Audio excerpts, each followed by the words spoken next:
ಈ ಬಗ್ಗೆ ಹೆಚ್ಚಿನ ಡೀಟೇಲ್ಸ್ ಕೊಡ್ತಾರೆ ನಮ್ಮ ಪ್ರತಿನಿಧಿ ಮಾರುತೇಶ್. ಮೈಸೂರಲ್ಲಿ ನಡೀತಾ ಇರುವಂತಹ ಸಾಧನಾ ಸಮಾವೇಶದಲ್ಲಾದಂತಹ ಬೆಳವಣಿಗೆ ನೋಡ್ತಾ ಇದ್ರೆ ಇದೇನ್ ಸಾಧನಾ ಸಮಾವೇಶನೋ ಅಥವಾ ಅಸಮಾಧಾನದ ಸಮಾವೇಶನೋ ಅಂತ? ಪ್ರಗತಿ, ಬೆಳವಣಿಗೆ ನೋಡಿದಾಗ ಸಹಜವಾಗಿ ಅದೇ ರೀತಿಯಾದಂತ ಅನುಮಾನ ಬರುತ್ತೆ ಮತ್ತು ಆ ಪ್ರಶ್ನೆ ಸಹಜವಾಗಿ ಕಾರ್ಯಕರ್ತರಲ್ಲೂ ಕೂಡ ಮೂಡುತ್ತೆ. ಯಾಕಂದ್ರೆ ಇತ್ತ ಸಂದರ್ಭಗಳಲ್ಲಿ ವೇದಿಕೆಗಳಲ್ಲಿ ಇಲ್ಲದೆ ಇರುವಾಗ್ಲೂ ಕೂಡ ಅವರ ಅನುಪಸ್ಥಿತಿಯಲ್ಲಿ ಸ್ವಾಗತ ಕೋರುವಂತದ್ದು ನಾವು ಸಾಕಷ್ಟು ಕಾರ್ಯಕ್ರಮಗಳಲ್ಲಿ ನೋಡಿದ್ದೇವೆ.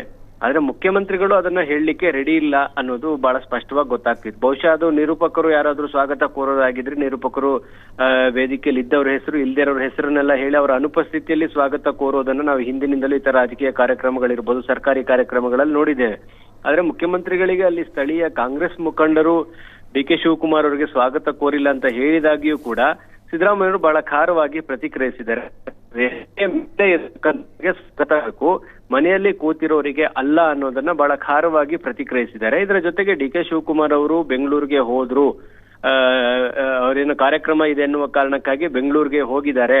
ಹಾಗಾಗಿ ಅವರು ವೇದಿಕೆ ಮೇಲೆ ಇಲ್ಲ, ವೇದಿಕೆ ಮೇಲೆ ಇರುವಂತವರಿಗೆ ಮಾತ್ರ ಸ್ವಾಗತ ಕೋರಬೇಕು, ಸ್ವಾಗತ ಕೋರುವಂತದ್ದು ವೇದಿಕೆಯಲ್ಲಿ ಇರುವಂತವ್ರಿಗೆ ಮಾತ್ರ, ಮನೆಯಲ್ಲಿ ಕೂತವರಿಗೆ ಅಲ್ಲ ಅನ್ನೋದನ್ನ ಖಾರವಾಗಿ ಪ್ರತಿಕ್ರಿಯಿಸಿದ್ರು. ಮತ್ತು ಅವರು ಭಾಷಣದಲ್ಲೂ ಕೂಡ ಅದನ್ನ ಮತ್ತೊಮ್ಮೆ ಪ್ರಸ್ತಾಪ ಮಾಡಿದ್ರು.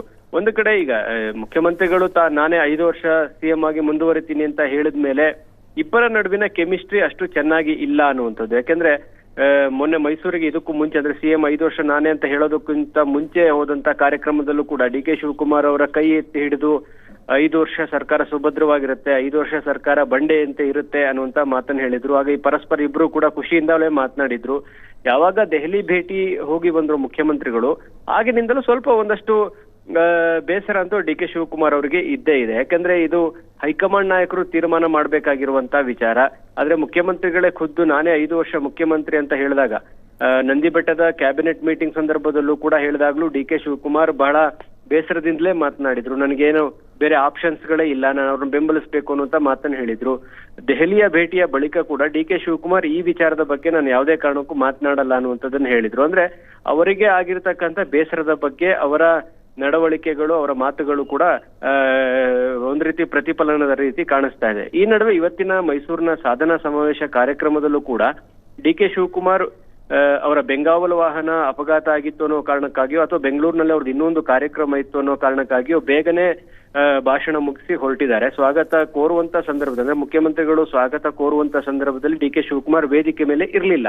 ಆ ಕಾರಣಕ್ಕಾಗಿ ಮುಖ್ಯಮಂತ್ರಿಗಳು ಇದನ್ನ ಹೇಳಿದ್ರು ಅಥವಾ ಅವರಿಬ್ಬರ ನಡುವಿನ ಗೊಂದಲ, ವೈಮನಸ್ಸು, ಮೂಲಕ ಬಹಿರಂಗವಾಗಿದ್ದು ಇನ್ನೊಂದು ಆಯಾಮದಲ್ಲೂ ಕೂಡ ಚರ್ಚೆ ನಡೀತಾ ಇದೆ. ಒಟ್ಟಿನಲ್ಲಿ ಈ ಬೆಳವಣಿಗೆ ಸರಿಯಾದಂತಹ ಮಾರ್ಗದಲ್ಲಿ ಸರ್ಕಾರ ಹೋಗ್ತಾ ಇಲ್ಲ ಮತ್ತು ಸಿಎಂ ಡಿಸಿಎಂ ನ ನಡುವೆ ಒಂದು ಒಳ್ಳೆಯ ಒಂದು ಬಾಂಧವ್ಯ ಇಲ್ಲ ಅನ್ನೋದನ್ನ ಬಹಳ ಪದೇ ಪದೇ ಸ್ಪಷ್ಟವಾಗಿ ಹೇಳುವಂತಹ ಒಂದು ಚಿತ್ರಣ ಕೂಡ ನಮ್ಮ ಮುಂದೆ ಇವತ್ತು ತೆರೆದಿಟ್ಟಂಗ ಆಗಿದೆ. ಪ್ರಗತಿ, ಥ್ಯಾಂಕ್ ಯು ಮಾರುತೇಶ್ ನಿಮ್ಮೆಲ್ಲ ಡೀಟೇಲ್ಸ್ಗಾಗಿ.